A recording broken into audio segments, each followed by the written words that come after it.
Hi all, வணக்கம் மக்களே. நான் சொல்கிற ஒரு மெத்தடில் பூஜை பாத்திரத்தை க்ளீன் பண்ணி பாருங்கள். நல்ல பளிச்சுன்னு இருக்கும். ரொம்ப ஈஸி மெத்தட். கடையில் எதுவும் வாங்கணும்னு அவசியம் இல்லை.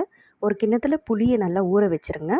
நெக்ஸ்ட்டு ஒரு பாத்திரத்தில் தண்ணி ஊற்றி கொஞ்சம் கொதி வர டைமில் அதை இறக்கிடுங்க.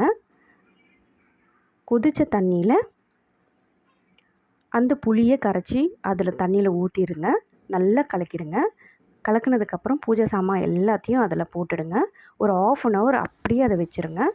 அது நல்லா ஊறினதுக்கப்புறம் சபீனா எடுத்து ஸ்க்ரப்பர் வச்சு நம்ம சபீனா வச்சு நல்லா தேய்ச்சிட்டு குடி தண்ணியில் கழுவி எடுத்துருங்க. நெக்ஸ்ட்டு ஒரு துணி போட்டு, காட்டன் துணி போட்டு அதை நல்லா துடைச்சிருங்க. துடைச்சிட்டு கொஞ்சம் காய வச்சுருங்க. அவ்வளோதான். இந்த டிப் உங்களுக்கு நல்ல யூஸ் ஆகும். ட்ரை பண்ணி பாருங்கள். நான் இதுதான் எப்போவுமே யூஸ் பண்ணுறேன். கமெண்ட் செக்ஷனில் எனக்கு எப்படி இருந்ததுன்னு கமெண்ட் பண்ணுங்கள். தேங்க்யூ.